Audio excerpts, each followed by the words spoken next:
और रहीम नाज़रीन अस्सलाम वालेकुम। मैं हूं इमरान वसीम। सबसे पहले तो आप तमाम देखने वालों को मेरी तरफ से ज़िलहज का चाँद बहुत बहुत मुबारक हो। नाज़रीन, ज़िलहज का चाँद नज़र आ गया है और चाँद के नज़र आने के बाद पाकिस्तान में जो ईद कुर्बान है वो नाज़रीन 17 जून को होने जा रही है। तो ज़िलहज का चाँद भी मुबारक, आपको ईद कुर्बान भी मुबारक, अपनी कुर्बानी भी मुबारक और हज भी आपको मुबारक कह देते हैं। तो नाज़रीन, प्रोग्राम का आगाज़ करते हैं। फड्डा पड़ गया नाज़रीन। फड्डा नाज़रीन एक बड़े अहम मामले पर पड़ा है। तो सबसे पहले तो ये फड्डे वाली ख़बर आपके साथ हम शेयर करेंगे, फिर आर्मी चीफ़ की ख़बर, उन्होंने क्या महाज संभाला है, क्या तब्दीली हुई है, किसका सॉफ्टवेयर अपडेट हुआ है, हामिद मीर साहब की माफ़ी का क्या मामला है, और फिर इमरान खान साहब ने किस अपने मौसन को आड़े हाथों लिया है, रगड़ा लगाया है। इससे पहले तो खान साहब जनरल बाजवा को रगड़ चुके हैं, जनरल फैज़ हमीद को रगड़ चुके हैं, लेकिन अब खान साहब ने किस मौसन को आड़े हाथों लिया है, ये डिटेल भी प्रोग्राम में आपके साथ हम शेयर करने जा रहे हैं। लेकिन प्रोग्राम का आगाज़ करने से पहले आपसे दरख्वास्त करेंगे, चैनल को सब्सक्राइब कर लें, बेल आइकॉन का बटन प्रेस करें ताकि हमारी हर वीडियो का जो नोटिफिकेशन है वो आप तक पहुंचता रहे। और अगर आपको हमारा ब्लॉग पसंद आता है तो इसे लाइक भी करें और अपने दोस्तों के साथ हमारे इस प्रोग्राम को शेयर भी करें। तो पहली खबर से नाज़रीन, फड्डा पड़ गया नाज़रीन। फड्डा नाज़रीन ये है कि जो इमरान खान साहब ने सुप्रीम कोर्ट में आके बयान दिया कि मैं तो कैद तन्हाई में हूँ, वफाकी हुकूमत ने एक रिपोर्ट अदालत के सामने रख दी कि खान साहब गलत बयानी कर रहे हैं, खान साहब को तमाम सहूलियत दी जा रही हैं। उसके बाद फिर उमर यूब साहब ने अपना कौमी असम्बली में कह दिया कि खान साहब तो मौत की काल कोठरी में उनको रखा गया है। खान साहब ने कल जो है वो साफ़ियों के साथ गुफ्तगू करते हुए कहा मुझे कोई सहूलत नहीं दी जा रही। अच्छा, साफ़ी भी कह रहे हैं, अडयाला जेल के हुकाम कह रहे हैं, हुकूमत कह रही है कि खान साहब को सहूलियत दी जा रही हैं, लेकिन PTI और इमरान खान साहब कह रहे हैं कि कोई सहूलत नहीं दी जा रही। तो इस मामले में नाज़रीन फड्डा ये पड़ा है, बल्कि 2-3 फड्डे पड़े हैं। एक तो नाज़रीन जो नईर बुखारी साहब हैं, पाकिस्तान पीपल्स पार्टी के रहनुमा, उनकी तरफ से मरीम नवाज़ को इस सहूलियात के मामले पे नोटिस लेने का कहा गया है कि जेल मैनुअल के मुताबिक जो B क्लास है उसमें क्या सहूलियात होती हैं, उससे बढ़ के इमरान खान साहब को सहूलियात दी जा रही हैं। तो मरीम नवाज़ साहबा होम डिपार्टमेंट से रिपोर्ट तलब करें कि ये इमरान खान साहब को क्या जेल मैनुअल के मुताबिक ही सहूलियात दी जा रही हैं या उन्हें एक्स्ट्रा जो है वो ट्रीट किया जा रहा है। एक तो नाज़रीन पीपल्स पार्टी ने यह मुतालबा किया है। दूसरा नाज़रीन, जैसे मैंने कहा कि ढेर सारे फड्डे पड़े हैं, तजियाकार मज़हर अब्बास साहब, उनकी तरफ से G-News के प्रोग्राम रिपोर्ट कार्ड में कहा गया कि ये जो रिपोर्ट जो सोशल मीडिया पे चल रही है, तस्वीर चल रही हैं जिसमें खान साहब जो है वो उनके पास एयर कूलर भी है, पीने के लिए कोल्ड ड्रिंक्स भी हैं, चेयर्स भी हैं, टेबल भी है और भी बहुत सारी चीज़ें हैं, खाने पीने का सामान नज़र आ रहा है। और ज़ाहिर सी बात है कि किचन तो सेल के अंदर नहीं होगा, एक्सरसाइज की मशीन है, वॉक करने के लिए पूरा कॉरिडोर है। तो उन्होंने कहा कि ये जो तस्वीरें दी गई, मैं कैसे मान लूँ कि ये सहूलियत इमरान खान साहब को मिल रही हैं, ये तस्वीर गलत भी तो हो सकती हैं। तो नाज़रीन ये जो तस्वीर चल रही हैं अपने सोशल मीडिया पे, ये एक मुकम्मल कंपाइल की गई रिपोर्ट है जो सुप्रीम कोर्ट में जमा हुई है। और सुप्रीम कोर्ट में नाज़रीन जो रिपोर्ट जमा होती है वो अगर गलत हो तो फिर कंटेम्प्ट की कार्रवाई का सामना भी करना पड़ता है। जैसे इसी नैब तरमीम केस में जिसमें खान साहब की सहूलियत के हवाले से रिपोर्ट जमा हुई, इसी में नैब ने भी एक रिपोर्ट जमा कराई कि हमने रैकोडेक में $10 बिलियन की रिकवरी की है। तो उनके साथ क्या हुआ? काजी फैसल ने कहा कि रिपोर्ट जमा कराएं और बताएं कि ये फिगर आपने $10 बिलियन की रिकवरी का कैसे डाला, ये तो पाकिस्तान को जुर्माना हुआ, ये कहाँ से आपने रिकवरी डाल दी। अब उससे जो प्रोसिक्यूटर जनरल है नैब के एहतशाम कादिर साहब, उनसे कहा गया कि आप रिपोर्ट दें। अब वो रिपोर्ट देंगे और सेटिस्फैक्ट्री ना हुई तो फिर कंटेम्प्ट की कार्रवाई का सामना करना पड़ेगा। तो इसी तरीके से खान साहब की रिपोर्ट अगर दुरुस्त नहीं है तो फिर रिपोर्ट जमा कराने वालों को जो है वो कंटेम्प्ट की कार्रवाई का सामना करना पड़ेगा। अब ना इस बात के कतई नज़र रिपोर्ट ठीक है, रिपोर्ट ठीक नहीं है, मुस्लिम लीग नवाज़ के जो रहनुमा है मियाँ जावेद लतीफ़ साहब, उनकी तरफ से एक नया पेंडोरा बॉक्स खोला गया है। वो ये कहते हैं कि यहाँ पे सहूलियत की बात हो रही है कि गर्मी है, रूम कूलर नहीं दिया गया, रूम कूलर दे दिया गया। मियाँ जावेद लतीफ़ साहब ये कहते हैं कि जब मुझे इमरान खान साहब के दौर में पकड़ा गया और जेल में रखा गया तो मई जून के महीने में मुझे ड्रम में रखा गया था। यानी वो गोल सा नहीं होता नाज़रीन, इतना सा 3 साढ़े 3 फुट का और 2 सवा 2 फुट का होता है। मियाँ जवेद लतीफ़ का साहब कह रहे हैं कि मुझे उस ड्रम में रखा गया था और मेरी पेशी के मौके पर अदालत में हू का आलम होता था, कर्फ्यू का आलम होता था। अब नाज़रीन ये जो फड्डे पड़ गए हैं ढेर सारे सहूलियात के मामले पे, मेरे ख्याल से बेहतर ये होगा कि मीडिया के जो न्यूट्रल सहाफ़ी हैं उनको इजाज़त दी जाए और वो जाके देखें, उस पर रिपोर्ट करें, वीडियो बनाएं, ब्लॉग करें, अपने चैनल्स के लिए पैकेज बनाएं जिसमें दिखाया जाए कि ख़ान साहब को कितनी सहूलियात मैसर हैं और जो कैद हैं अडयाला जेल में दीगर कैदी, उनको क्या दिया जा रहा है। तो ये भी एक मवाजना होना चाहिए कि वो लोग जो एलीट क्लास से जिनका ताल्लुक़ है, जो हुकूमतों में आते जाते रहते हैं, उनको क्या सहूलियत मिलती हैं, और जो आम कैदी है जिस पे रिमोट चोरी का मुकदमा है, धनिया चोरी का मुकदमा है या साइकिल छीनने का मुकदमा है, उनको जेल में क्या सहूलियत मैसर होती हैं। मेरे ख्याल से मीडिया पर दिखाना चाहिए और मीडिया को इजाज़त देनी चाहिए। अब आ जाते हैं नाज़रीन दूसरी खबर है हामिद मीर साहब के हवाले से। सॉफ्टवेयर अपडेट पे तो आगे चल के आते हैं ना।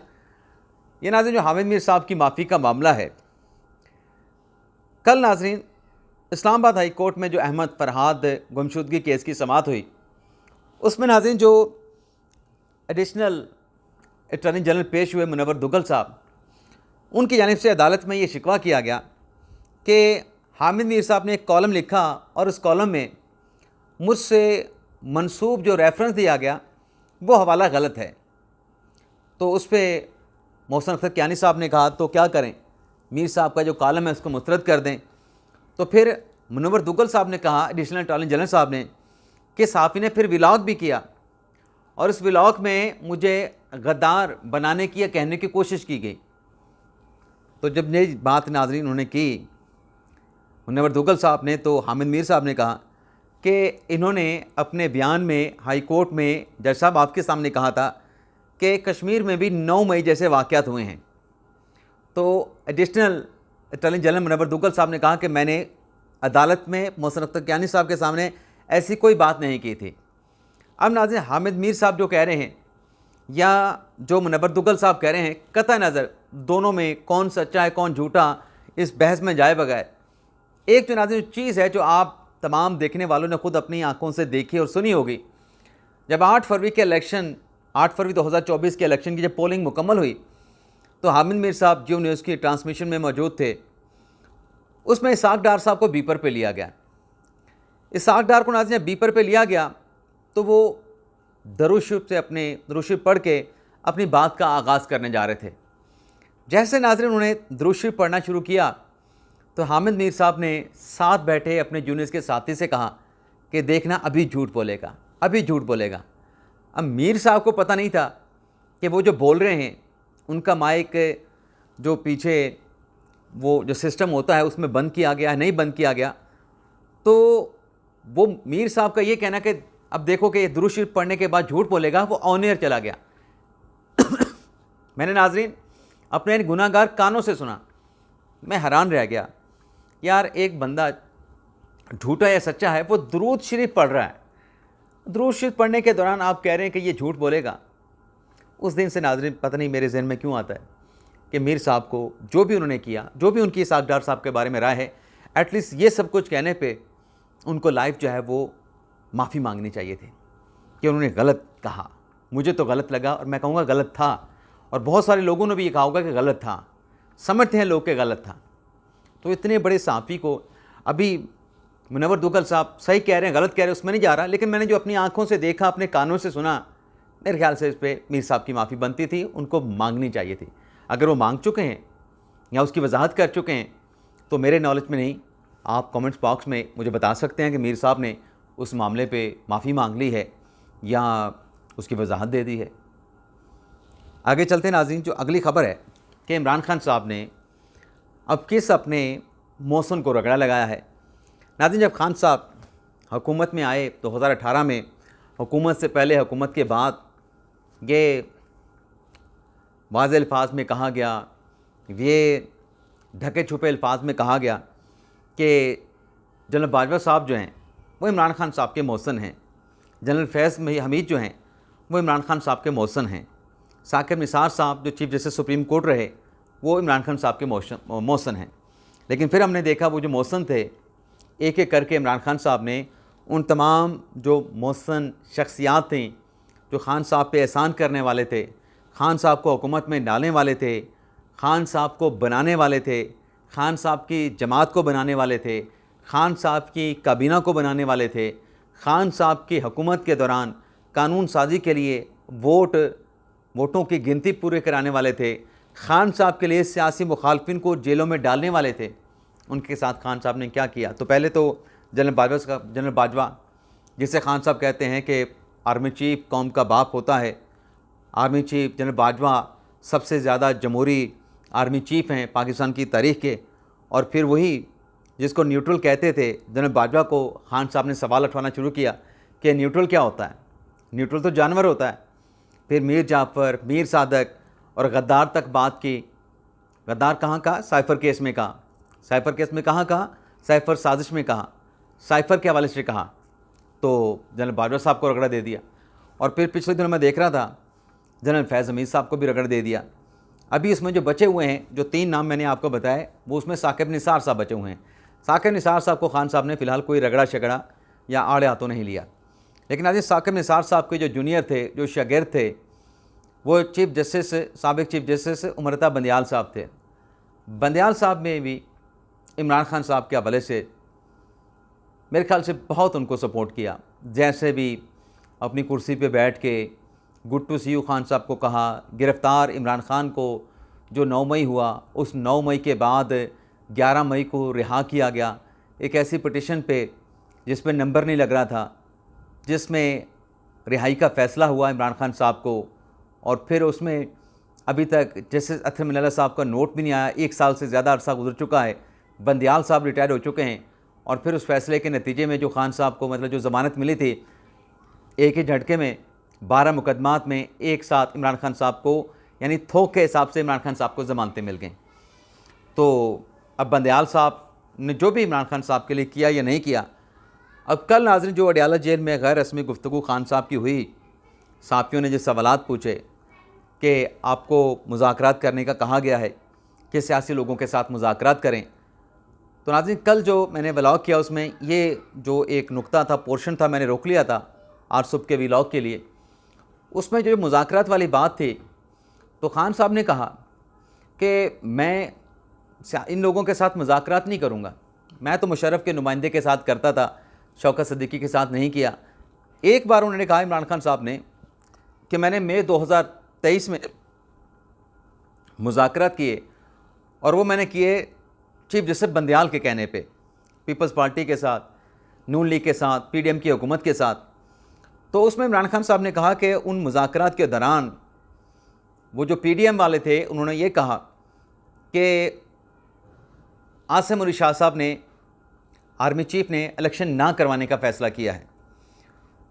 अच्छा नाज़रीन, ये जो खान साहब ने बात की, अब देखें ना, यहाँ पे जब हम बार बार तज़ाद की बात करते हैं कि खान साहब ऐसी बात कर रहे होते हैं जिसमें ख़ुद तज़ाद मौजूद होता है।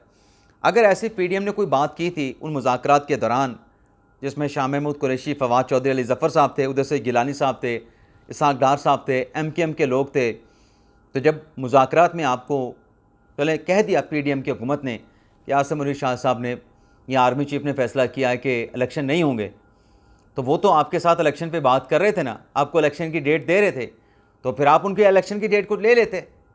आपने क्यों उनसे इलेक्शन की डेट नहीं ली?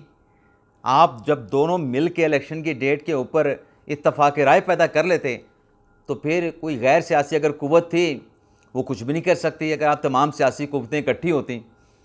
लेकिन आपने, क्योंकि आप कहते कुछ और हैं, अपने मौसन को आप खुद ही रगड़ा लगा देते हैं, तो आपने वो मुज़ाकरात को ख़ुद सबूताज किया, ख़ुद इमरान खान साहब ने किया। अब उसमें इसी सवाल के अख्ताम पर जो बंदियाल साहब थे, जिन्होंने good to see you Imran Khan साहब को कहा, ये सारा मलबा मुज़ाकरात का इमरान खान साहब ने साबिक चीफ जस्टिस उमरता बंदियाल साहब पे डाल दिया। खान साहब ने नाज़रीन क्या कहा कि जो साबिक चीफ जस्टिस उमरता बंदियाल साहब, वो अपोजिशन के हथकंडों के दबाव में आ गए थे। यार वो कौन से दबाव में आ गए थे? और किस अपोजिशन के? अपोजिशन में तो आप थे, पीडीएम वाले तो हुकूमत में थे, अपोजिशन में तो आप थे, तो क्या आपके हथकंडों के दबाव में आए थे? अगर ये कहें तो मैं मान लेता हूँ। अगर आप अपोजिशन पीडीएम को कह रहे हैं, वो उनके दबाव में नहीं आते थे। अगर उनके दबाव में आते तो कितनी बार कहा गया कि लार्जर बेंच बना दें, कितनी बार कहा गया फ्रांस जज रिक्यूज़ कर जाएं, आप रिक्यूज़ कर जाएं, आपकी खुशदामन का केस है, ऑडियो आई है, आप उस केस में कैसे बैठ सकते हैं, आप फुल कोर्ट बना दें। फुल कोर्ट बनाने से इनकार होता रहा। अगर पीडीएम का इतना दबाव था तो इनमें से बात तो उनकी कोई नहीं मानी गई। ये मुज़ाकरात का रास्ता भी आपके लिए निकाला गया था कि आप इलेक्शन की डेट पे इत्तफाक करें, आपकी पॉपुलैरिटी का जो आपको जोम है, तो अगर आपकी पॉपुलैरिटी आप हुकूमत में आ जाएंगे।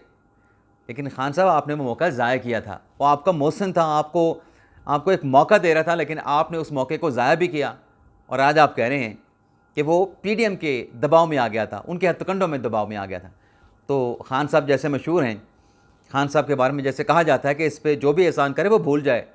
ये एहसान करने वालों का बदला ऐसे देता है जैसे वो कहते हैं ना कि एहसान फरामोश हो जाना, कोई मौसन है तो मौसन कुछ बन जाना, तो खान साहब ये कुछ करते हैं। इसके अलावा नाज़रीन, जो सॉफ्टवेयर अपडेट वाली बात है और आर्मी चीफ के महाज संभालने की बात है, तो नाज़रीन मेरे पास एक वीडियो है। सबसे पहले तो मैं आपको ये वीडियो सुनाऊंगा, छोटी सी है, ज़्यादा लंबी चौड़ी नहीं है। पहले तो ये वीडियो सुनाऊंगा नाज़रीन, एक में मुझे निकालने दें, फिर नाज़रीन आगे बात करेंगे। ये नाज़रीन वीडियो आ गई, चलें जनाब। ये नाज़रीन वजाहत सईद ख़ान साहब हैं, बहुत क्रिटिसाइज़ करते हैं इस्टेब्लिशमेंट को। माजी में इस्टेब्लिशमेंट के गर्विदा थे, इस्टेब्लिशमेंट के लिए मतलब वो कहते हैं ना कि साइकोफेंट हो जाना, वो इस किस्म का इनका रोल था कि पाक फ़ौज, आर्मी, इस्टेब्लिशमेंट, भाड़ में जाए सियासतदान। तो फिर इमरान खान साहब की मोहब्बत में इस्टेब्लिशमेंट के ऊपर चढ़ दौड़े।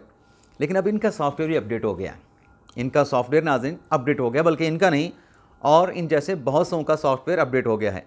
पहले नाज़रीन ये 56 सेकंड का क्लिप है, ये सुन लें।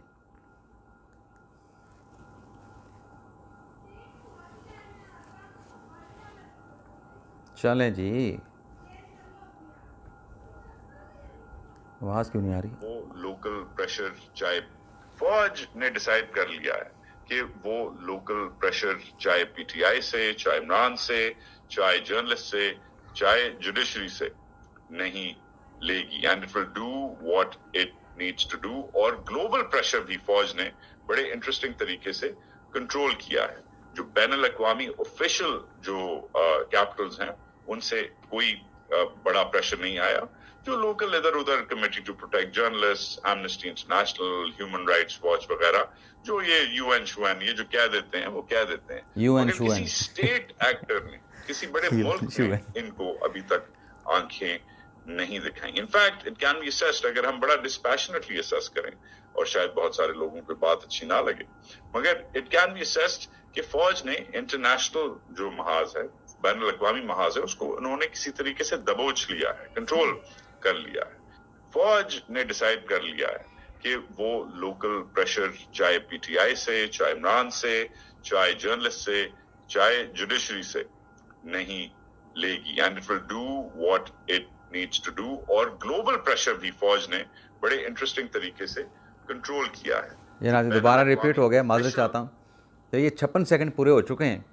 अभी आपको याद होगा कि जब ये शुरू में पीडीएम की हुकूमत आई और ख़ान साहब वज़ारत उज़्मा से महरूम हुए थे, तो बैठे रो रहे थे, इस्टेब्लिशमेंट से सवालात पूछ रहे थे कि हमें इस रास्ते पे क्यों लगाया। भाई आप साफ़ी हो, आप उस रास्ते पे क्यों लगे थे? आपको खुद अक्ल नहीं थी, समझ बूझ नहीं थी, फिर किसको रोक दिखा रहे हो? आज क्या बात कर रहे हैं? आज एतराफ़ कर रहे हैं। और नाज़रीन ज़रा ये बताते हैं कि हनीमून पीरियड जो है वो ख़त्म हो चुका है और ड्राइविंग सीट जो है वो आर्मी चीफ सैयद आसिम अली शाह साहब ने संभाल ली है। और जो लोग ये दावा करते हैं कि खान साहब आज आए, कल आए, परसों आए, तो वहीं दूसरी साइड का ये बड़ा स्ट्रॉन्ग दावा है कि खान साहब के लिए और तहरीक इंसाफ के लिए सख्ती बढ़ने वाली है, सख्ती बढ़ने जा रही है। बुरा वक्त, मज़ीद बुरा वक्त शुरू होने जा रहा है। इजाज़त चाहते हैं नाज़रीन, अल्लाह हाफ़िज़।